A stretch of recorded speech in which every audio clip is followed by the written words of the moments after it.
races qui sont abandonnées, donc on parle pas forcément d'achat pour une race, voilà, que ça soit clair. Je pense que ça fonctionne au feeling en fait.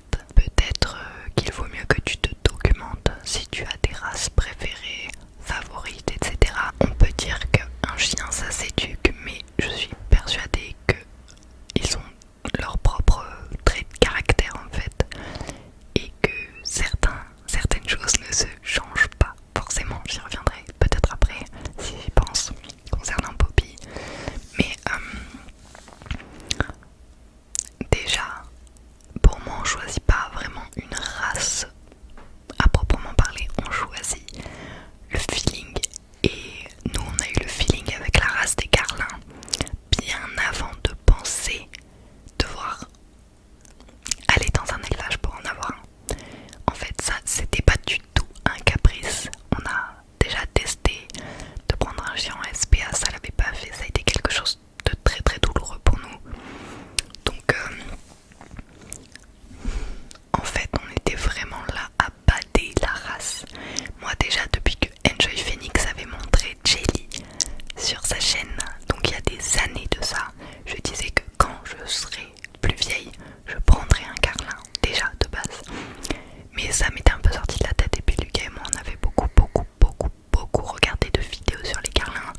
Ensuite on a regardé l'histoire de la race pour le coup, et les traits de caractère, etc. Et donc avec l'expérience qu'on a eue avec l'ASPA, etc., on a préféré directement s'orienter vers la race du Carlin pour ses traits de caractère, encore une fois. Mais bien évidemment je recommande à tout le monde ici de, si vous voulez un animal, soyez sûr de vouloir vraiment vous en occuper à long terme, parce que c'est pas parce que c'est mignon, que c'est joli, que c'est gentil, que c'est pas du travail, ça reste énormément de temps, d'argent et de travail. Donc voilà, mais je vous recommande quand même de regarder dans les refuges, dans les SPA, dans les petites annonces. Il y a toujours des gens qui doivent se séparer de leurs animaux. Il y en a qui n'ont pas le choix, et d'autres qui le font parce qu'ils se rendent compte que c'est beaucoup trop dur, soi-disant, pour ce qu'ils avaient prévu, que ça prend beaucoup de temps, encore une fois. Donc voilà, mais regardez, allez promener les chiens en SPA et tout, c'est vraiment génial de faire ça. Et vous trouverez dans tous les cas pas forcément une race, mais un être à aimer et qui demande qu'à être aimé, voilà. Notamment dans les refuges SPA, parce qu'il y a énormément d'animaux abandonnés chaque année, surtout en période d'été, des vacances, etc. Pensez à eux. Petit aparté, mais c'est ce qu'on a fait avec Loulou. Moi j'ai toujours voulu un sacré de Birmanie, les gros chats, yeux bleus, etc. Poils beige, elle ronfle, pardon, poils beige, etc. Et en fait quand on a vu Loulou, qui avait 3 mois, et son ancien propriétaire, son ancien maître devait s'en séparer, et ben on a sauté sur l'occasion en fait. Pourtant au début sur les photos on la trouvait pas forcément très très jolie ou autre, et en fait c'est la prunelle de nos yeux et on la trouve magnifique et on l'aime, et elle est gentille, elle demandait qu'à être aimée et d'avoir beaucoup d'attention, et c'est ce qu'on lui apporte. Donc voilà, mais avec le chien ça a été plus compliqué, à notre grand regret quand même. La prochaine question c'est comment choisir sa nourriture. Alors déjà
c'était un